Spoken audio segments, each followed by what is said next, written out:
किसी ने क्या खूब कहा है, भाग्य के दरवाजे पर सर पीटने की बजाय कर्मों का ऐसा तूफान खड़ा करो कि सारे दरवाजे अपने आप ही खुल जाए। मैं फायर्ड अप राकेश एक बार फिर से आपके साथ पॉजिटिव वाइब्रेशन के साथ। दोस्तों, एक बार की बात है, एक राज्य था। राज्य में एक राजा रहता था। राजा बड़ा ही प्रजावत्सल था। उसने अपने पुरुषार्थ से राज्य को बहुत ही बेहतर बनाया था। उसकी प्रजा उसके राज्य में बहुत सुखी थी, क्योंकि वह प्रत्येक वर्ग के हित को ध्यान में रखकर काम करता था। जब राजा वृद्ध हुआ तब उसे अपने उत्तराधिकारी की चिंता सताने लगी, क्योंकि वह सोचता था कि उत्तराधिकारी के बिना उसने जो सुव्यवस्थित राज्य किया है वो राज्य अव्यवस्थित हो जाएगा और सारी प्रजा परेशानी में चली जाएगी। हालांकि राजा का एक बेटा भी था, किंतु वह स्वयं को मालिक समझता था और बाकी सब शेष को गुलाम, और यह अहंकार उसके वर्तणुक में हमेशा झलकता था। तब राजा उसे सुधारने के हेतु उसे एक ऋषि के आश्रम में छोड़ गया।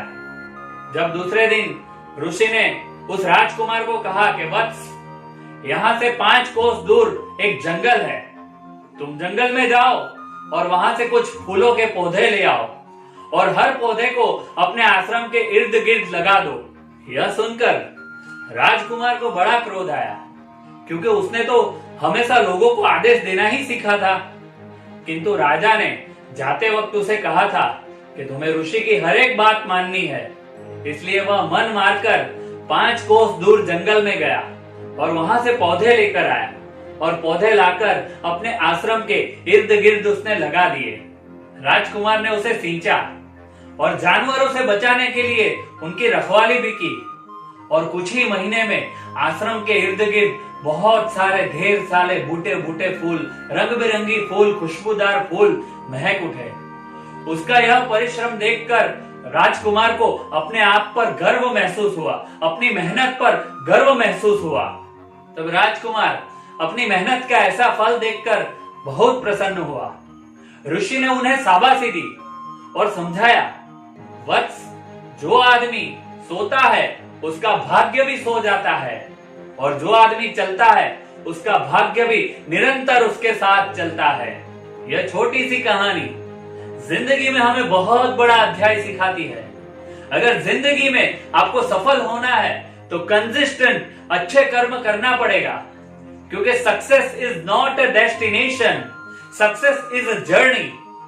अगर आपको लगता है कि आप सफल हो गए हैं तो you are dead.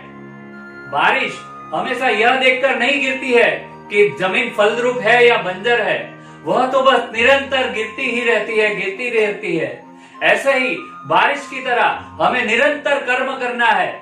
Fired up Rakesh आपसे यही कहेगा कि आप भी स्वार्थ रहित निरंतर अच्छे कर्म करते रहिए। मेरा दावा है एक दिन आप सफल जरूर होंगे।